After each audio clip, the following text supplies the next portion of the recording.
Okay, sure, sure.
Good evening, ladies and gentlemen.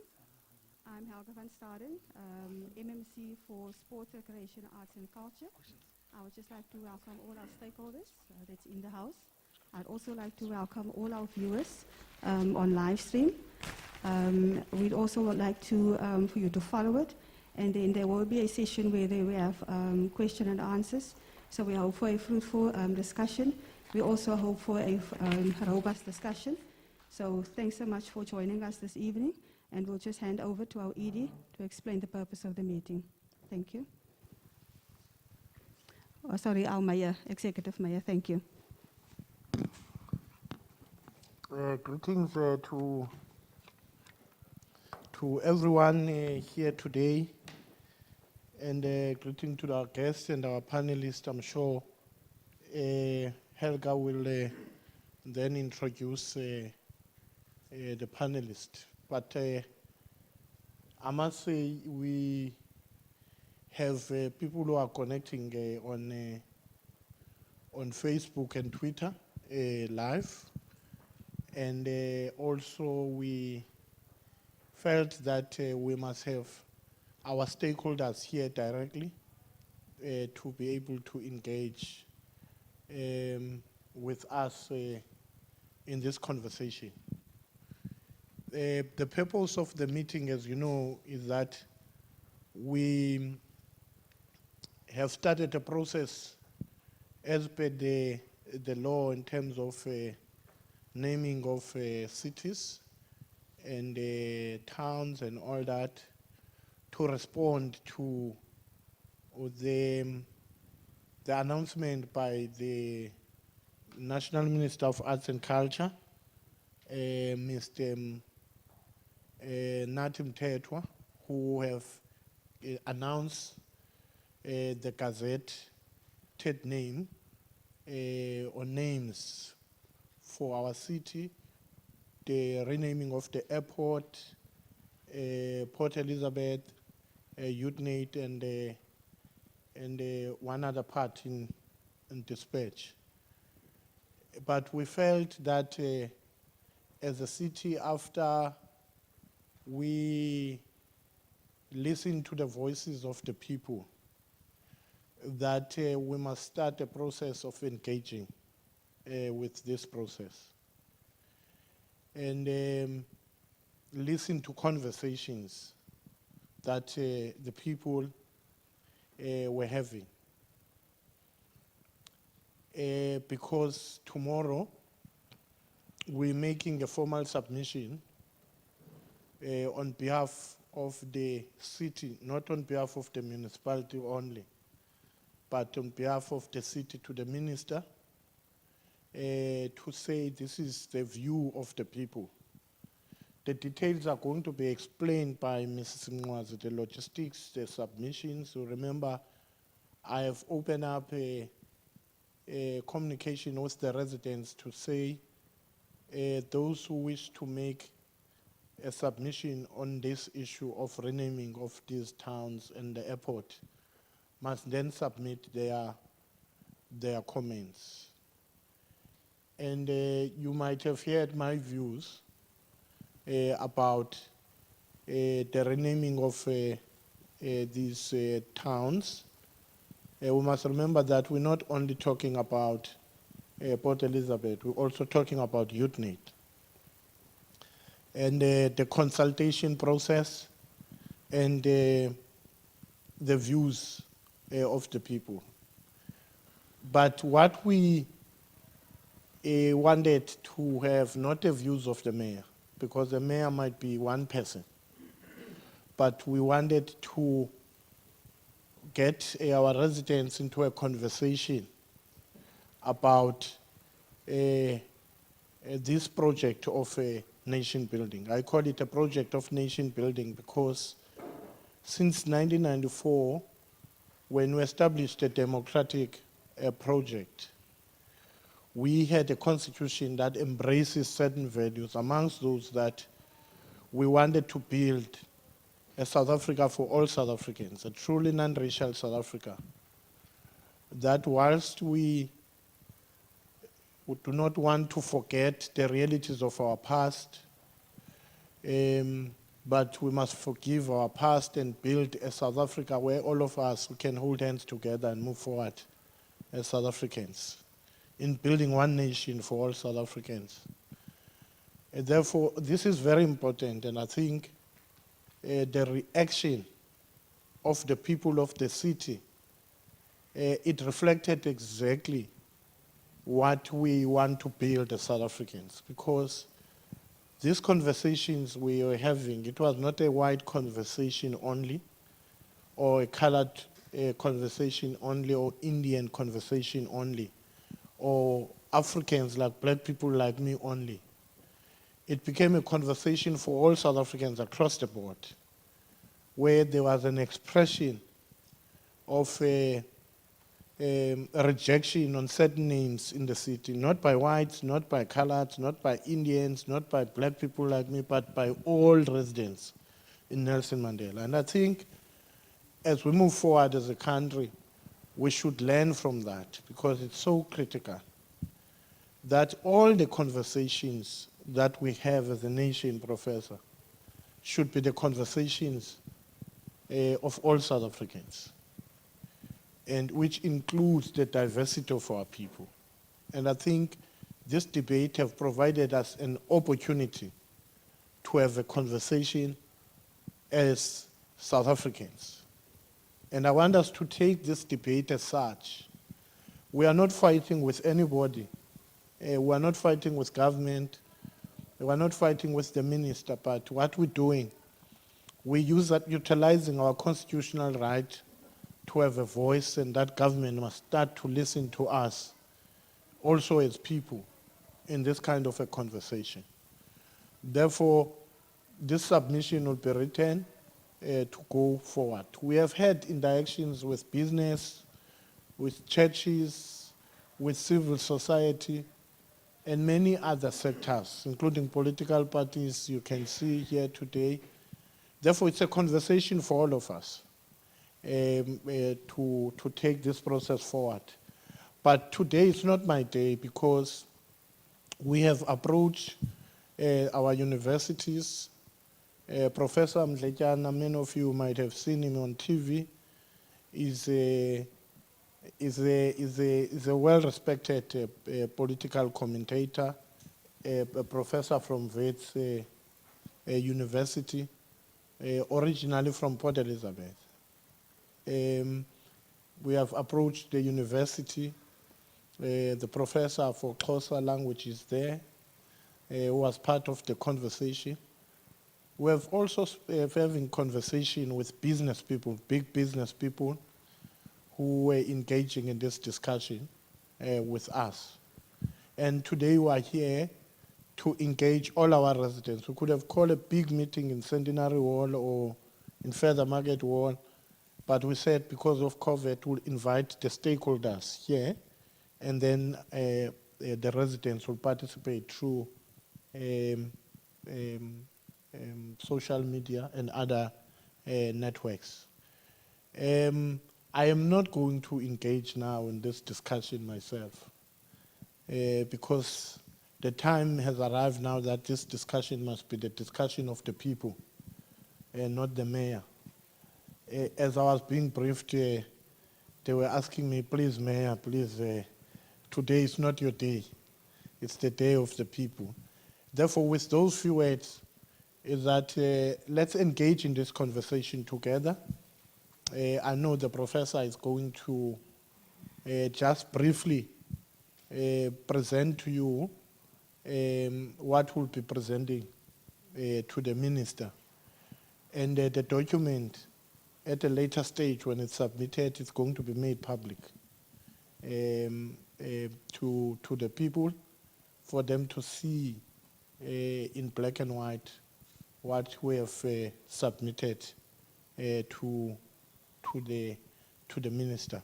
Without wasting your time, we are only going to have this meeting for an hour because it's a just consultation process, and then after an hour, we're going to close our meeting. We can't keep people on social media. Other people don't have enough data. With those few words, over to you, Helga.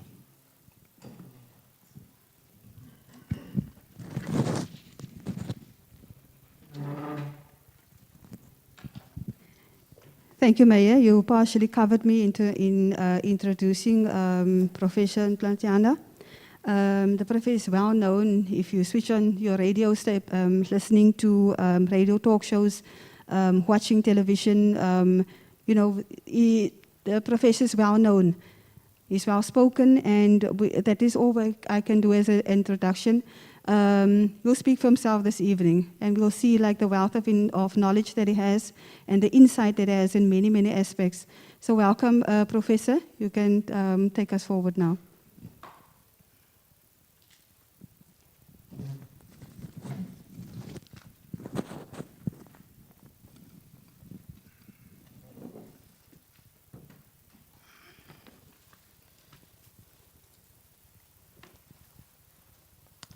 Thank you. My role has been a very small one, which is to consolidate and provide some interpretation to the various complaints that have been submitted. I'm told it's more than 66,000 of such complaints. As the mayor was saying, the document itself will be made available at a later stage. And when you get that document, you will notice that in the last page, there's about 10 or so grounds, if not more, for the objection. But I will not get into all of that now. We are challenging, or the complaints rather, are over main things, but they fall pretty much into 4 or 5 categories. So I will stick to those categories. The first category really is about the inadequacy of the process. Inadequate in that those who attended could not be called or regarded by any stretch of imagination as representative of their own communities.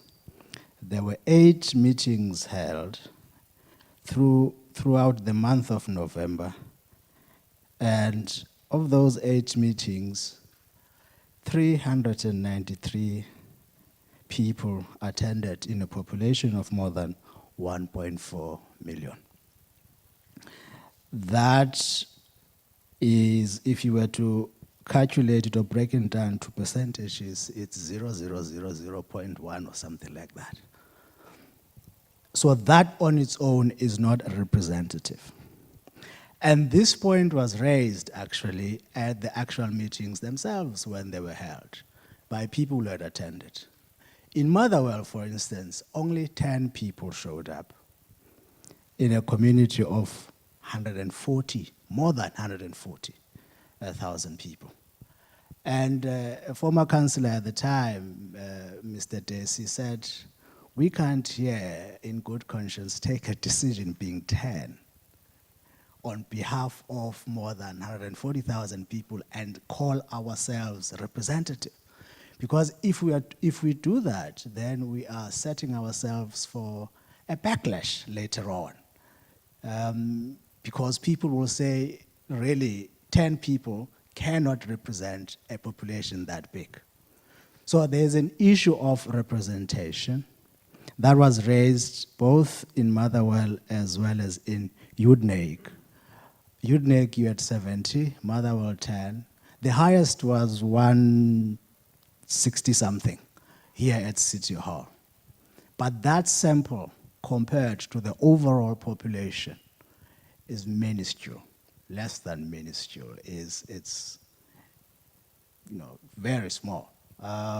So there's an issue of representation. And the reason for this is because the Geographic Name Council complied with the most minimum procedures in organizing this event. According to the handbook, or according to them, all they need to do is to issue 3 ads in a newspaper as well as in radio. Well, most people don't read newspapers. In addition to that, it's very easy for people to miss ads on radio. And the fact that you had such a minuscule attendance testifies to the inadequacy of the mobilization process leading towards the event. And in fact, Mr. Chotwana, who was chairing these events, also admitted that better ways of communication could have been employed, including, for instance, he was advised by political parties that you should have used a loud hailer a few days ahead of the event. You could have done door-to-door visits. All these are traditional forms of communication and mobilization that tend to turn out people in large numbers. That did not happen. And he said, well, perhaps we should have done that. However, he insisted on going ahead with the process. So what you have here is insistence on compliance over the integrity and credibility of the outcome. There was less care on the credibility of the outcome, but more on compliance with the minimalist procedures. That's the first issue. Related to that, obviously, is that WOMA was excluded from the public participation process. No public gathering was held in WOMA. That amounts to excluding people, not being part of the process. And in fact, had a gathering been held in WOMA, they might have realized that, in fact, the name applies more to WOMA than to the city itself. The people of WOMA have historically referred to that part of the city as Gqeberha, when officialdom decreed it WOMA native location.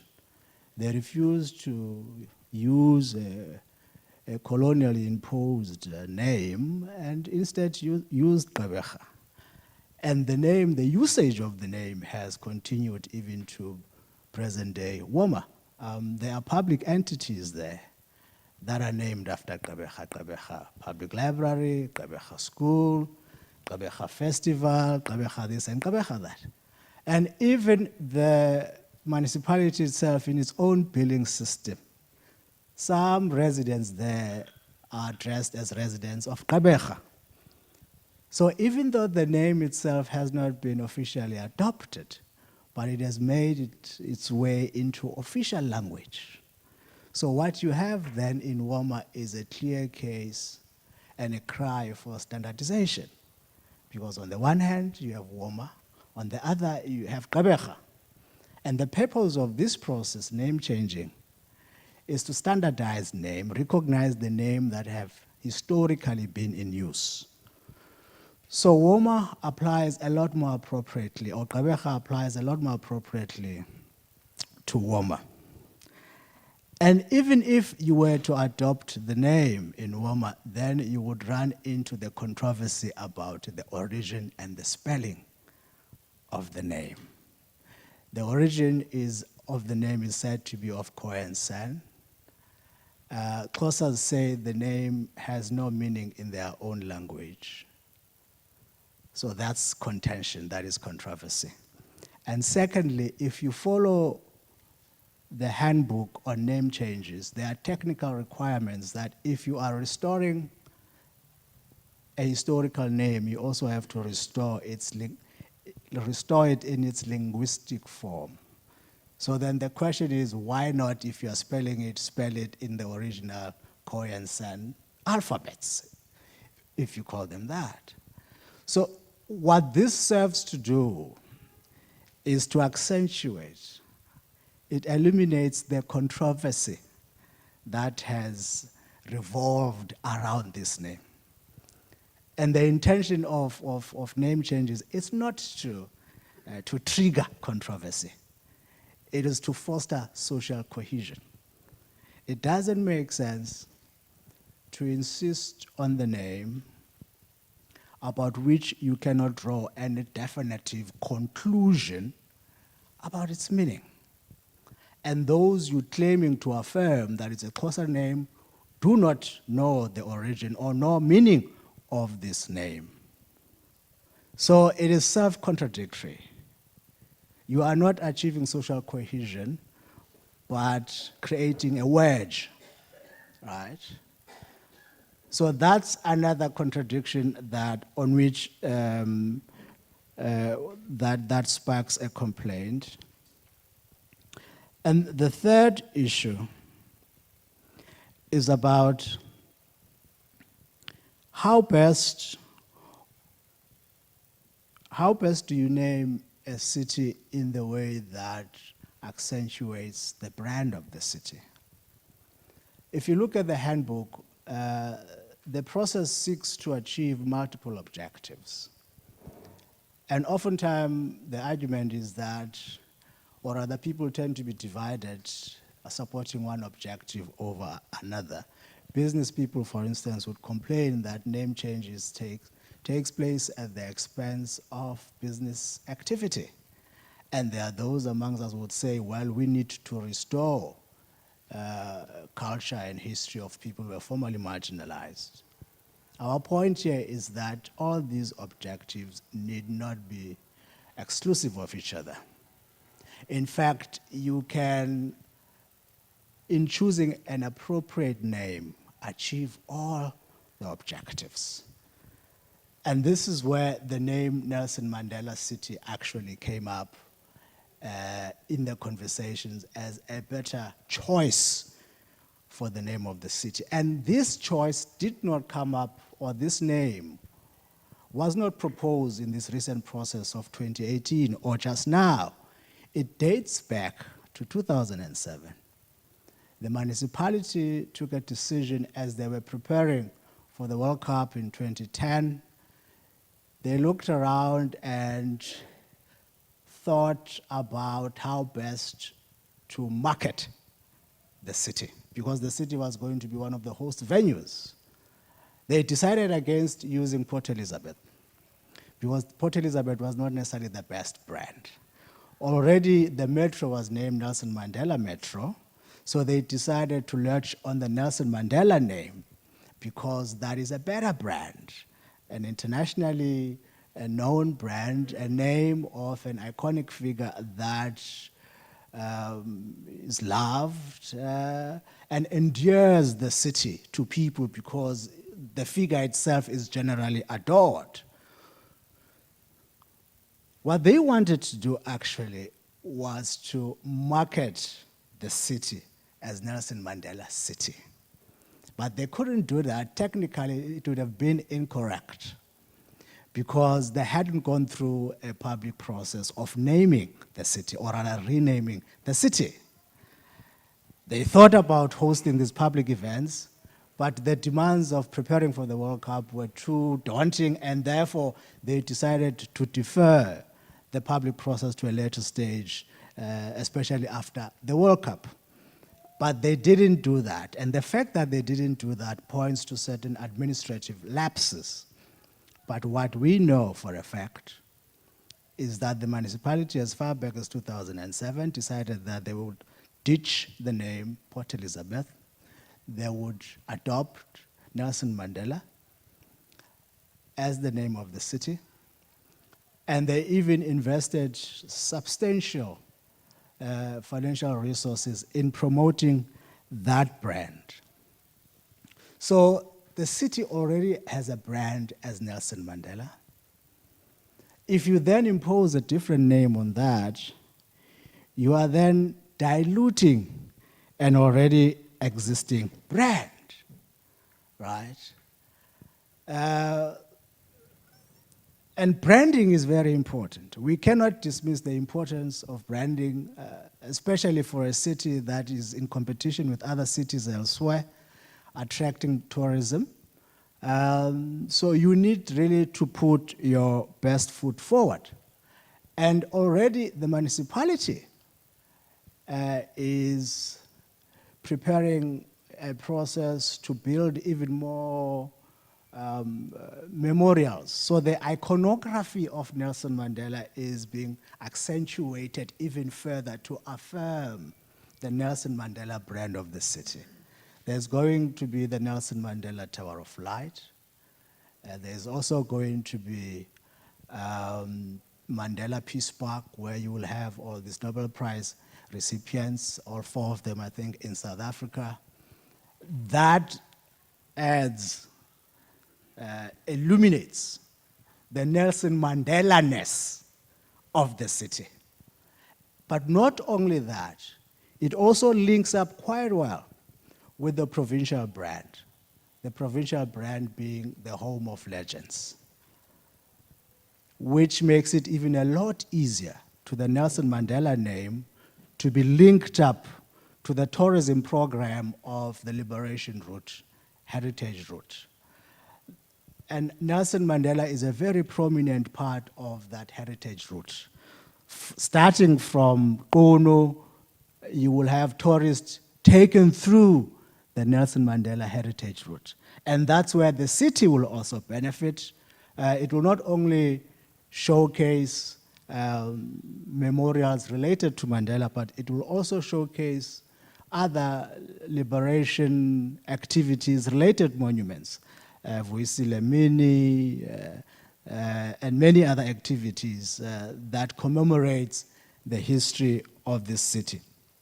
So, in a nutshell, really, those were the key issues that came up. And perhaps the last point could be that, and this needs emphasizing, is that this submission is not objecting to the process of changing the name of the city per se. In fact, there is wide support for name changes because it is recognized as a part or a measure towards redressing the injuries of the past. I mean, actually the source of name changes is the TRC report that said as part of reparations, as part of healing a wounded city, a wounded country rather, let's honor people in many ways, including recognizing their history and honoring their names. So what it is objecting to, though, is the impact that is likely to have on creating divisions in a city that has been working towards unity. And part of that unity is seen in how people have generally embraced the change of the airport to David Stearman. Because David Stearman is a big part of the public consciousness, public identity, and history of this city. The objection, therefore, is directed primarily at the 2 names. To say, if you want to affirm people equally, to create a sense that all people matter and they matter equally, the impression that is being created here is that others are being affirmed over some, as if to create the impression that you have been affirmed sufficiently enough, so there's no need for redress for you. Rather, we would focus on these ones. That also creates a lot of controversy. So the point is to use name changes in a way that achieves its intended objectives, which is to create social cohesion. Don't insist on names whose origin and meaning is in doubt, when in fact, in doing so, you are creating even more divisions. Go for names that do both, restore history and dignity, and at the same time, promote the economic activity of the city. In fact, this name, Nelson Mandela, as I close, does something quite extraordinary and settles the debate about either or. You are using history and culture as a basis of economic activity, because the name Nelson Mandela itself instantly boosts tourism. So here, culture is actually a boost for economic activity. So those are the four key issues upon which the submission has been formulated, arising out of a lot of submissions, as I said earlier, more than 60,000, and it will be submitted tomorrow. With those few words, Mayor, let me sit down.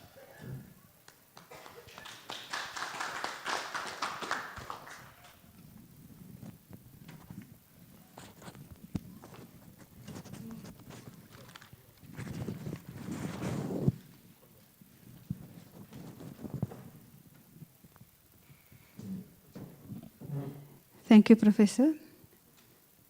We will then immediately go over to the Edie just to give her input. Thanks so much, Edie.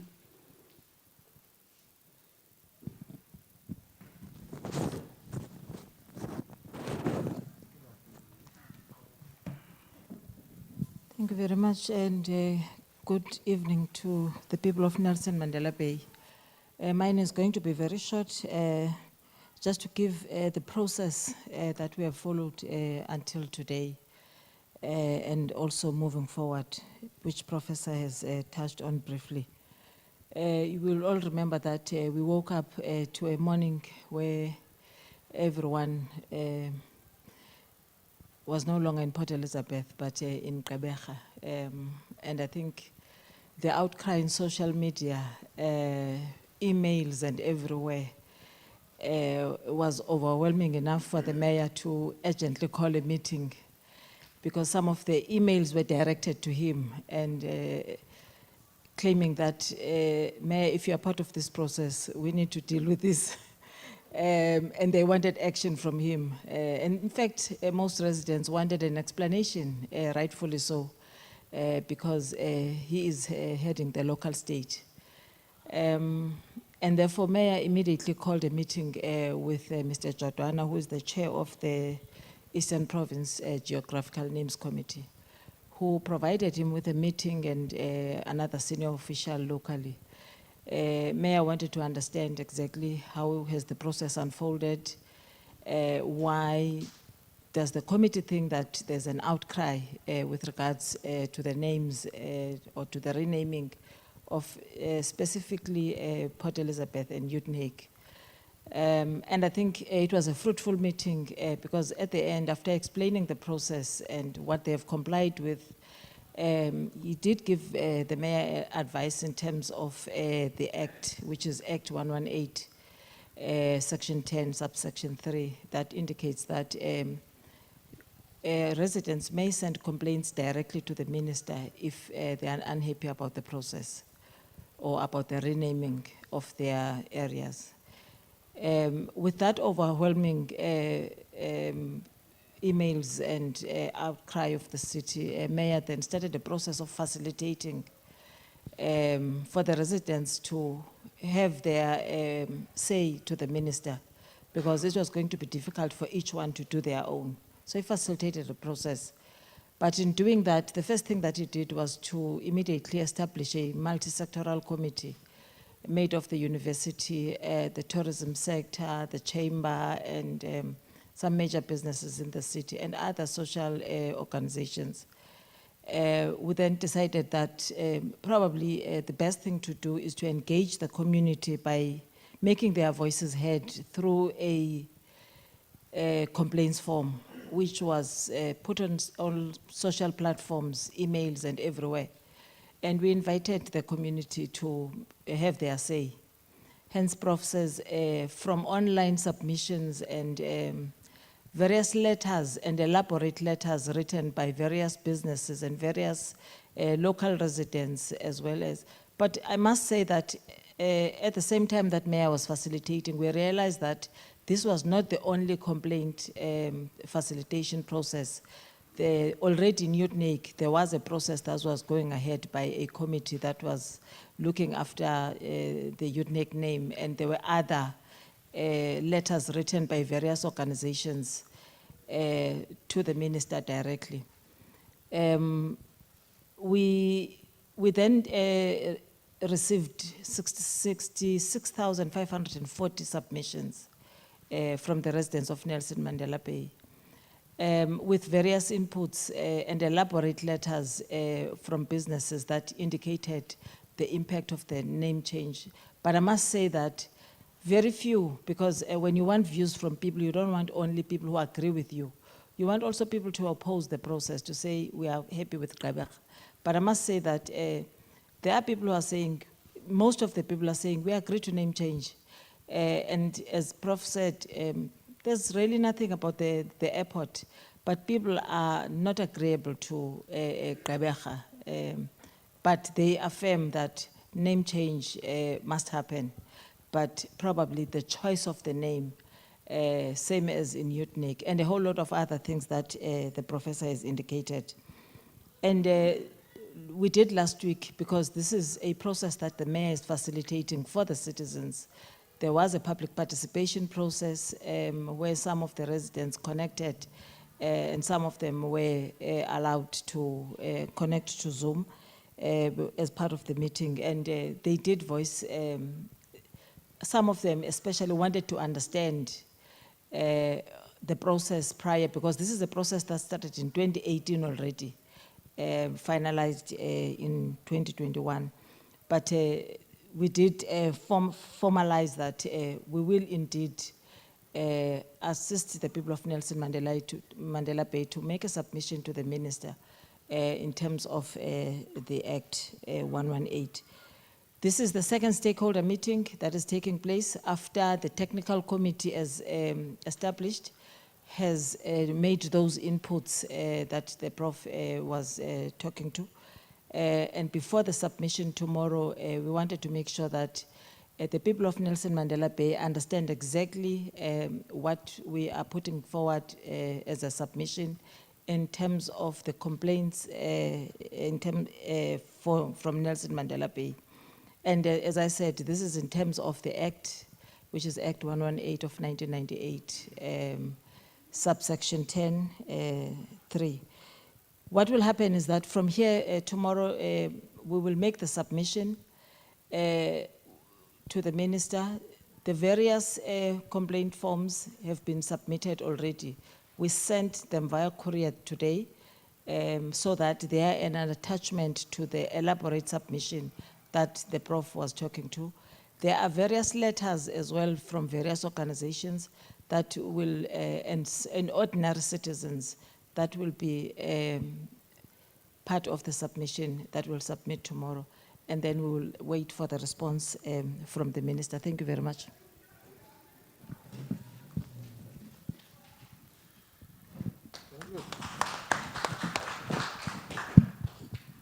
Thank you very much. Now it's that time for questions, comments from the residents.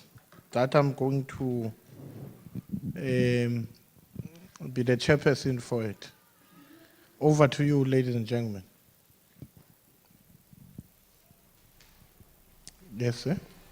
Want to Introduce yourself, your name, where you're coming from, and all that. Good evening, Mayor and panel and residents.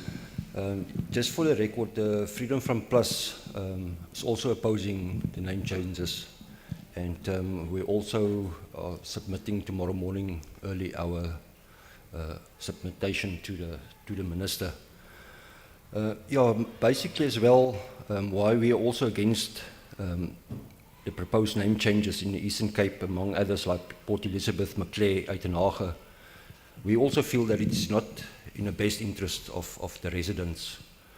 At this stage, residents are burdened with poor service delivery and problems associated therewith. And also the proposed name change will have great financial implications for all spheres of government while making absolutely no contribution to alleviation of poverty, infrastructure development, or the growth of local economy. It is also unacceptable that the ANC government wants to change the names of towns, cities, as in doing so, it is disregarding the history and development of these towns and cities.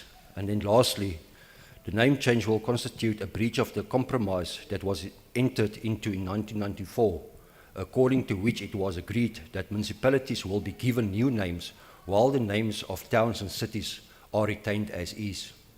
Therefore, the metro is called the Nelson Mandela Bay Metro, as the professor also proclaimed, and the name of the city remains Port Elizabeth as recognition and equal representation of our history and diversity. The only question I want to raise and ask the professor is that, in media, newspapers, etc., from the committee, it came alight that the process, according to myself, the process was not 100% correct because of the fact that the minister should have given the 30-day period, what we're having now, before it was gazetted, whereby it was gazetted and then they called it an attachment, or we didn't see it as citizens, that in small print we had now 30 days. What is your take on that, Professor? Thank you, Mayor.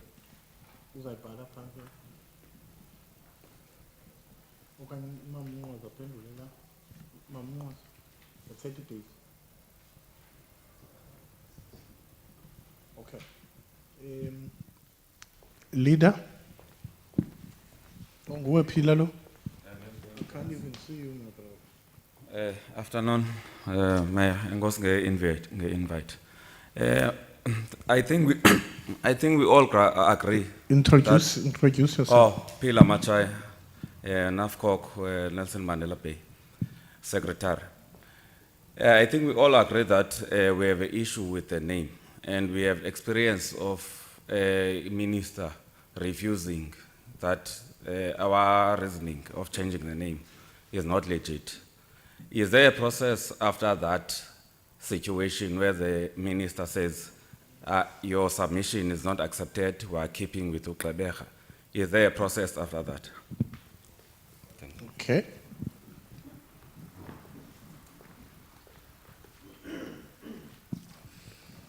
Any other person? Yes, sir.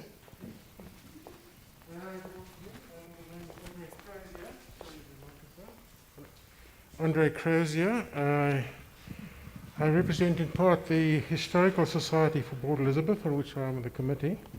So the first point I would just like to make is that the Historical Society of Port Elizabeth supports the proposal which the Honourable Mayor has made to change the name for the city to the Nelson Mandela Bay, or Nelson Mandela City, much as we would like to have retained the name of Port Elizabeth, being, of course, the Historical Society of Port Elizabeth. We've also in our submission challenged the naming of Uitenhage as the name. One of the objects of the handbook is to avoid duplication and confusion, and there's already a well-recognised part of the Eastern Cape called Kariga, which is a part of the Kenton-on-Sea. The river Kariga goes into the mouth. The mouth of the Kariga is there, and there's a well-known game farm in that area also called Kariga. Whereas as regards Uitenhage, no one has ever associated Kariga, as far as I'm aware, with Uitenhage. As just mentioned in the handbook, where the decision is to make a change to the name of an existing city, there is a special procedure there. But that is where the name of an existing city has been changed. Now, in both the case of Uitenhage and Port Elizabeth, there obviously was no existing city when it was originally named. But as an association, we recognise the enormous importance for a city to have a name with the brand value and the acceptance, not only in the country but internationally, of Nelson Mandela. So that's the first point I'd like to make. If I may just make the other point, and that is that the media in this whole matter, in my opinion, has really let the people down. Throughout, and I'm pointing a finger directly at the Herald, from the very moment it started, they announced the name has been decided and that's it, and live with it. Well, in fact, the procedure is not that at all.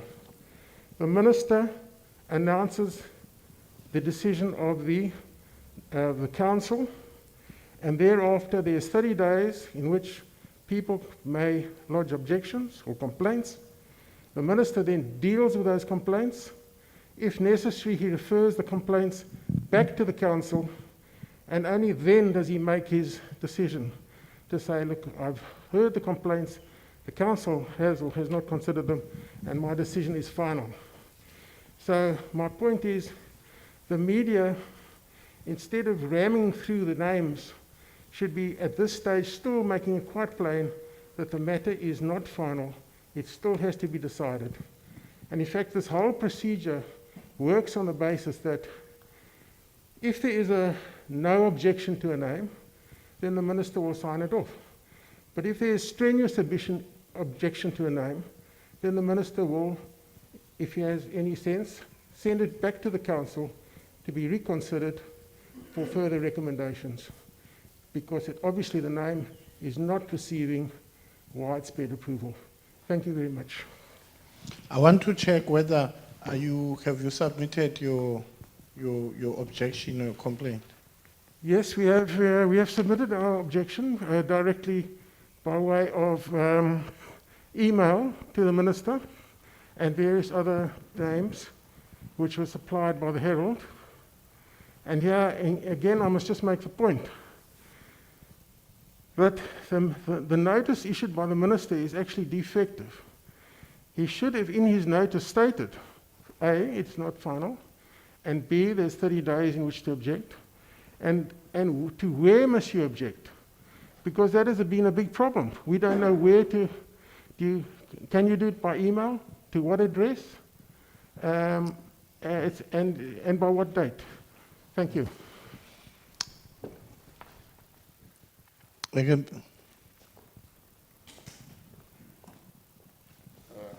Thanks, Chairperson. It's just a commendation, Chairperson. Just a commendation. I would like to commend, Chairperson, the initiatives of introduce yourself first. Sorry. So this is my name from Amakau A2 Foundation. I would like to commend the initiatives taken by the city and other of your panelists. A name they would like to endorse as Amakau A2 Foundation, and most probably the civil society movement, the Nelson Mandela City. It's a sellable name. We can say it as a sellable name. And we just wanted to know if you know of any name proposed by the residents of Utenik as opposed to Kariega.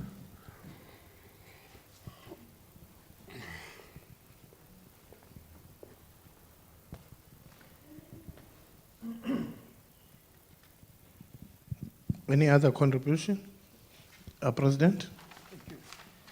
Thank you, Mayor. Good evening. My name is Donovan May from EP Cricket, but I carry two hats tonight, and that is also a member of society. Mayor, just one or two things. Obviously, from a sporting perspective, the name is a bit of a problem, Kabeja. I think we're also building a brand at Eastern Province Cricket with Nelson Mandela Bay Warriors and also the Warriors team itself, which is world-renowned. And when we're also trying to attract international players to our shores. So the name is a bit of a problem because people don't know the name. You might get people that can't even spell the name when they come to the city itself. One other question is that has the mayor taken legal advice on the way in which the minister has initiated the name, And I don't want to slate the minister at this stage because I think I'm also on a collision course with the minister from Cricket South Africa perspective. So I respect that particular process. I know how quick she makes these decisions. So has there been a legal process to address the minister, and has there been any input back from the minister itself? Thank you, Mayor. Hello, sir. You can come. I hope Mamu was also noting. Oh, thank you, Mr. Holman. Yeah, I'm just speaking as a resident and also as an EXCO member on the Heritage Trust. I think for me a big question, and there's also a bit of the elephant in the room scenario, is that we're talking about, well, we're not a cultural melting pot. We still have many parts that make up the Rainbow Nation. How do we, as a basis for a name change, decide that we are going to erase indigo, violet, and blue, while at the same time raising the platform for other cultures? We can't erase the contributions of one culture while we are busy platforming others, which needs to happen. I mean, I just don't understand how we can be saying this is a Rainbow Nation when we want to erase something. We need to have a proper grievance in our reasoning for why PE must have its name removed in the first place. Not just we changing the name just because. So we need to be very careful that we don't have the narrative of your history doesn't mean anything, while at the same time respecting people who need the platform, need to have their own cultures acknowledged. Thanks. Any other input?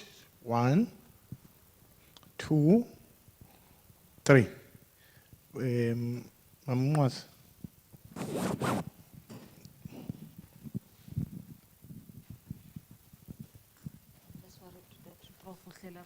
Do we need to stand? I can just stand properly. Thank you, Executive Mayor. I think the first 3 questions are process issues. Let me first start by answering the UTNEC question about other names that were proposed by UTNEC for UTNEC.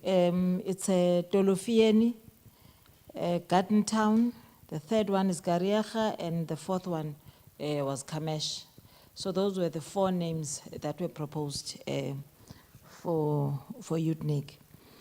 The Gazette on the naming of the cities and other towns came out on the 23rd of February.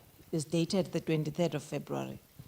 And I must say that in the Gazette, the gentleman was noting that probably there's something missing that should have indicated that there's still 30 days. Unfortunately, I'm quoting from the Gazette, there's nothing like that. The Gazette just introduces the new names of the various cities or towns. But my thinking is that you need to read the Gazette in conjunction with the Act. In terms of the Act, which is Act 118 of 1998, it starts by saying in number 1, 10.1, the minister may approve or reject a geographical name recommended by the council in terms of section 9.1. Then it says the second one, a geographical name approved or rejected by the minister in terms of that subsection must be published in the Gazette. So the minister must Gazette first. And then afterwards, which is the process that we are now undertaking, it says, any person or body dissatisfied with the geographical name approved by the minister may, within 1 month from the date of the publication of the geographical name in the Gazette, lodge a complaint in writing to the minister. And I must, and then it continues with what you said, that the minister may refer the complaint to the National Committee for advice whether or not to reject or amend the geographical name approved, and then the minister must inform after that the complainant of the decision on the complaint and the reasons for the decision. That's where it ends. But I must say that there was, in terms of the process, a by the EPGC, a process whereby they invited people to object to the names. And there were objections that were sent. And I do remember that one of the objections that we have received says we had an online submission of 26,000 names. But that objection of 26,000 names, because it was sent as, it was regarded as one objection. So there was a time in the process that objections were called and people did object. So the objections period has passed. We are now in the period where the minister is accepting or taking submissions in terms of complaints to the process that has been gazetted. Thank you. Let me answer the question over why names are being changed and that there is no reason for changing names and the reason has not been explained. There is a reason for changing names, and that reason is as old as place names themselves. There is a reason why those in authority impose names that celebrate their own culture and history. It's an affirmation of authority. It's a marker of dominance. Because none of the names that settlers imposed were Xhosa names. All of them celebrated the origin of settlers, celebrated the government of settlers, Elizabeth, Queenstown. So the names are indicative of dominance and the dictatorship of that context. And the names are not innocent. They project the authority of those in power. They erase the memory of those who were there. There's an assumption that there were no people in that place. The claims are made that we discovered, as if history and life begins with the arrival of settlers. That's false. It's prejudice. And so, for a country then that calls itself a democratic, non-racial society, then you would agree that it then stands as an anomaly that you would have markers of dominance in a society that seeks to achieve reconciliation. So the contradiction, the tension, is just too much and cannot hold. Now, I understand that then we have to have a discussion or dialogue of what contributions have the ancestors or what people made, actually. Are we all there? Are all our contributions thus bad? That then, good point. It then leads, perhaps I should accentuate the broader point, is that the point I made earlier that names are not innocent, but they embody the foundational values of that society. It's a message communicated to the populace about the essence of that society, right? And so in selecting place name then, you look for iconic figures, for figures that are representative of the foundational values of your society. And in South Africa, many other names of white folks, Indian and colored, have been celebrated and honored for the sole reason that they are representative of the foundational values. So there is a normative reasoning, fundamentally, behind that is about projecting the values of a society through names. Names are educational, that's the purpose. It's a public script that seeks to conscientize. It's part of public consciousness, so that when you see Mandela, you're reminded of what the Republic is about. So names educate, socialize the citizenry about the foundational values of the Republic. It's not white, it's not an attack on the white, but it's a celebration of those who best represent what we seek to become.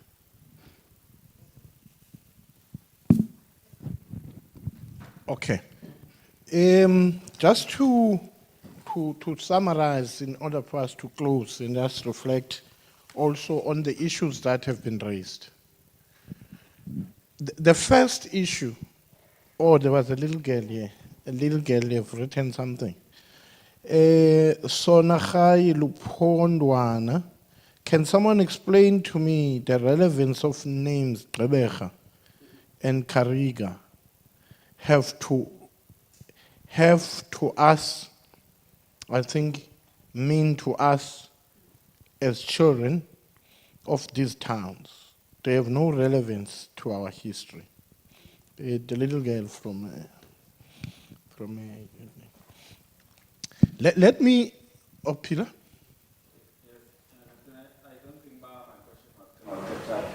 About the process if the minister Yeah, I'm going to deal with myself. The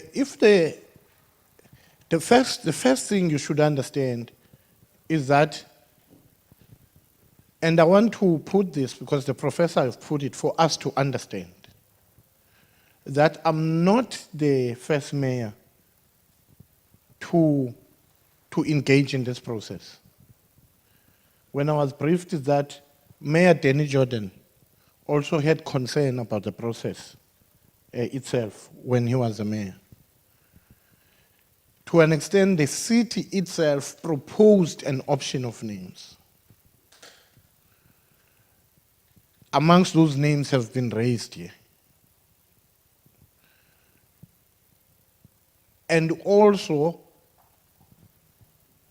some other names that were proposed, there was another list of names that were proposed. Amongst those names, like Sipawashe, for instance, Steve Biko, I think from the initial stage, and people like Sobukwe. And I think Molly Blackburn was also proposed.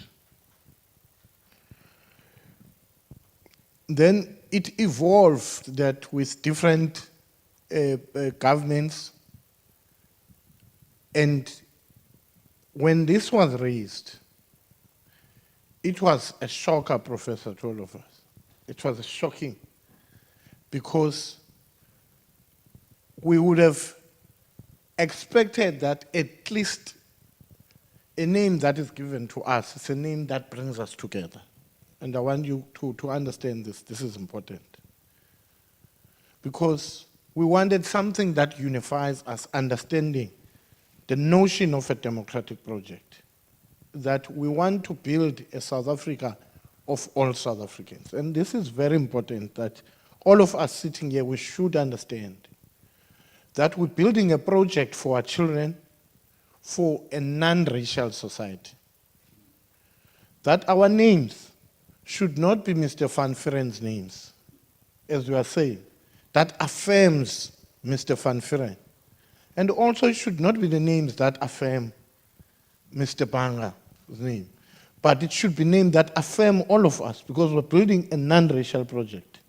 That all of us, as we're named, we associate with this and say, this name we're all proud of. And I think those who were thinking about Nelson Mandela were thinking about Nelson Mandela because believing that Mandela brings us together. Therefore, I think that's very important. Therefore, Pila, the process is that I met with the provincial committee for them to tell us what was the rationale behind giving Port Elizabeth, Gqeberha, Tinagha, Kariga, the airport, another name, and also another name. Tell us, where are these names coming from? Because they're important. Because restoration of languages should mean something to all of us. If you're saying you're restoring a language, there must be a sense of meaning to the language you're restoring, whatever. That's why the professor, in what we are preparing, we are also raising this issue. That if you're saying you're restoring Afrikaans, don't write Afrikaans in English. That's not restoration. This guy from the Freedom Front will fight with you. You must write it in Afrikaans because you are restoring a language. And if you are restoring a Khoi language, write it in Khoi. Because in our coat of arms, there is an intention to restore the language of the Khois. And in our money there, you see it's written in Khoi because the intention of those who were in government and were dealing with this process wanted to restore the disappearance of the Khoi language, like the Freedom Front, is their argument, that there must not be an intention to erase Afrikaans, restore it. And I think this balances restoration. That's what it means when you're saying you're restoring something. That if you're restoring Xhosa, don't write it in Afrikaans, write it in Xhosa. And I think that's very important. And I think that's what we're talking about. That's why I'm saying our approach, it's not about fighting, it's about engaging into a national dialogue on the importance of our languages. Therefore, Pila, the first process was saying, Minister, we are not saying we do not want to participate as the residents of the city in the project for nation building. That's the first process. We're saying it's a very critical issue that as South Africans we must have conversation to make sure that we recognize our heritage. I like what you say, because it's our heritage. And Professor, our heritage is that the arrival of the settlers here, it's part of our heritage. Even those who arrived before, we talk about the Khoi and the San, because some believe that the Ngunis like me are from the north and they've came once the Khoi were here. Therefore, the recognition of the role of the Khoi, it's part of our heritage, part of South African heritage. And I want all of us to understand, because that is very much important. Because intentionally, there was an eradication of the culture and the people, the Khoi. Even their history was written off. That's why there is importance for recognizing that. In building this national project, Professor, that issue is very important in this case. I always want to make an example about this. If you see the statue here in the front of the City Hall of Victoria, that statue is so important that must be kept. In order, when he walks and I walk, he walks with John and I walk with Bahle and point that, do you know what? This is Queen Victoria. He arrived here. In this particular year, to him was a liberator, to me might have been an oppressor. But for Sbahle, who does not understand, must have to understand that I'm able to point that Queen Victoria arrived here. And we celebrate whether it's a bad history. For me, for him it might be a good history. But Sbahle must know that, and John must know that. Opposite to Queen Victoria, it's a square of Vusilemini. Then when I point there and say this is Vusilemini, contrary, Vusilemini is our liberator. Therefore, you are able to show Sbahle the evolution of the South African heritage. You don't have to go anywhere, it's here in front of you, and make that comparison. Therefore, building history and heritage, whether the heritage is good for you or bad, but it's your heritage, it's what you are, defines you, your evolution. Therefore, that's a very important intention. Because if we do not do that, Professor, I always want to make this story about the DRC. That in the DRC, they were colonized by Belgium. Petrus Lumumba, the liberator, took over. Mobutu Sese Seko killed Petrus Lumumba. And what Mobutu Sese Seko did, erased everything about Belgium and erased everything about the Mandela of the DRC. Petrus Lumumba and changed everything and named every street, every song about himself and his tribe. Now you go to here in Central and ask those guys who cut, do you know the history of Belgium in your country? They know nothing. Do you know the history of Petrus Lumumba? They know nothing. Because he erased. A lot of books you get about Petrus Lumumba, you won't get them in the DRC.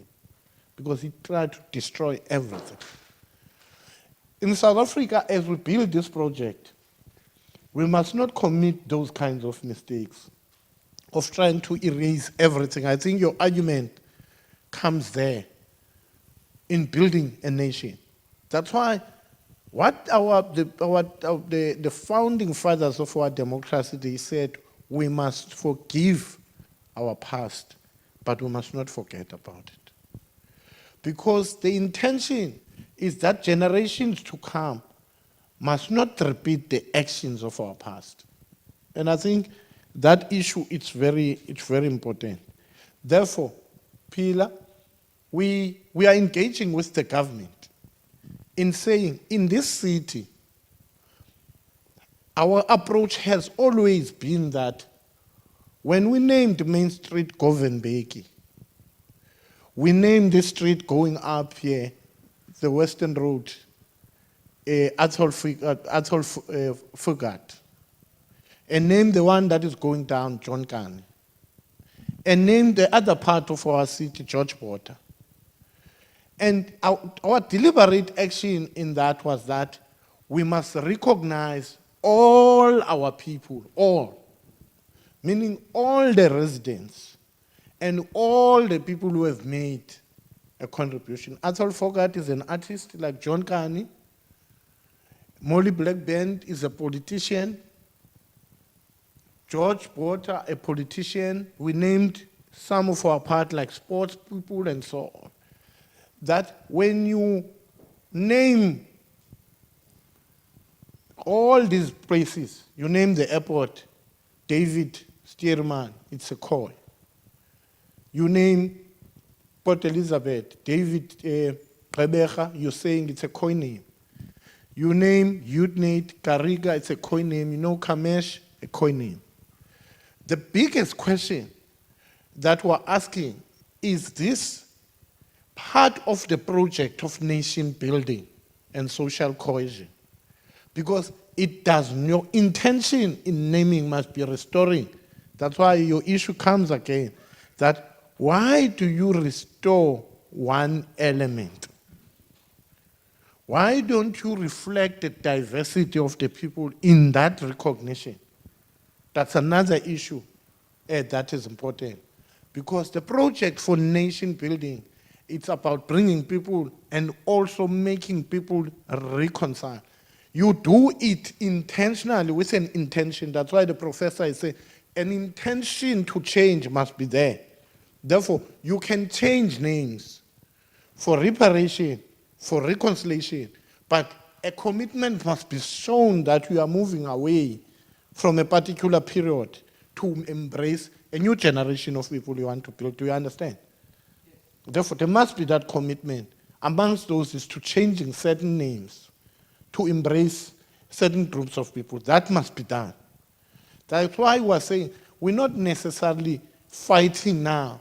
We are saying these are the facts that your actions have not embraced social cohesion and unity of people in Nelson Mandela. Therefore, this submission by the 68,000 people and also the city is to come to the minister's conscience, to say, talk to us. These are the values we think we want to engage with you. The last issue is that, Minister, can you be really realistic that only 310 or less than 350 people have participated in this process? In the biggest township after Mtanzane, only 10 people participated. Here, not more than 150. in Unit, not more than 50, am I correct? In the area that you are taking its name, you didn't even go there. Is this justifiable action? Whilst you want to encourage participation, the professor says, why were you hurrying up? What rush were you on? You should have mobilized. You should have seen that many people were not involved. Talk to them, use other form, engage, bring them in this conversation. Because I like the chairperson says, certain names refuse to die. That minister, you might have a choice to give us a name that you like because you have a position of power. And then the names that you want to build a nation with, then they refuse to die, like Grebeg. Because why? People won't use those names. And people continue to use their old names. And is that what you want? That's not what you want. Because people have started to embrace the fact that we've accepted that we are Nelson Mandela, we are in a Nelson Mandela city. But why can't you listen and avoid imposing a name that we won't use? That's one of the dangers, Professor, I'm talking to you now as a political commentator, that this naming process have faced, is that people name an area, they call it Makanda. People continue to use it Khini or Grahamstown. That's not what we want. What we want is a conversation with the minister where all of us, not all 1.3 people, would be engaged in order for us to understand the rationale around these names. Therefore, we started that political process. I've written to the minister responded. That's why we are making this submission. And this submission and all these submissions are not about the mayor. They're about the people. Because we do not want to say these views are not the views of us, are the views of a mayor of the DA. Do you understand? Now, the voices should be the voices of the people. That's why I was asking many of you that whether have you submitted your proposals directly to the minister? Because it's not about my proposals. It's about your voices. And those voices must be heard. Because we're building a nation together. It's not only the minister who's building a nation. We're participating in building that nation. Then, Pila, it's going to depend on the response of the minister, the qualitative response, because I'm happy with what I was briefed. It's going to be a very balanced, not a destructive input, but a one that goes to the conscience of the minister. Because our intention could be that please reopen this process for us to participate in numbers, do you understand? Reopen this process for us to have a conversation. Then, if that happens, that's well and good. If we are shown a middle finger, I will have no choice but to consider other ways of challenging this process. It might be through a legal issue, based on a legal advice, but let us take this step by step based on what is going to be an outcome of the response of the minister. Therefore, with those few words, I want us to leave it there. But this has been a great process. Many of you might think this has been a small issue. But this issue has been so important that it put us, and all of us, in particular in this part of town, and the municipality of Mandela, it kept South Africans in a conversation. Quite a different conversation, that for the first time in this issue, we discussed it not on the basis of our color of skin. Because you have a mayor here who's saying he's not happy but he's black, and is not engaging in this discussion because he's black, is engaging on this discussion because of the content of the discussion. You have this man from Freedom Front here. He's engaging on this issue. Because conversations in South Africa and building a nation must not be about the classification of your race. They must be about how South Africans feel. Therefore, I think here in Nelson Mandela, we might have started a process, and I hope that a minister might listen to this conversation because it comes from all corners of the population. I think for the first time in this thing of renaming cities, from the ANC, from the DA, from the Freedom Front, from the UDM, from mainly all political parties.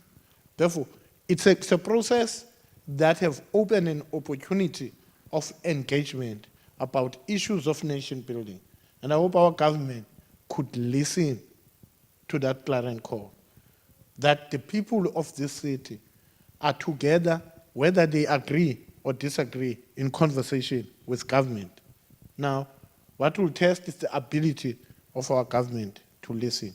Therefore, we'll submit this document to the minister as other people have submitted. And then when there's a reaction, we'll send. We will also share when the document is submitted properly and so on to everybody to see what was submitted on our behalf. There was a lot of advice to us that whatever we're doing, we must not be seen as just radical. We might be, if we just have a radical approach, we might be blocking some other people's ears not to listen.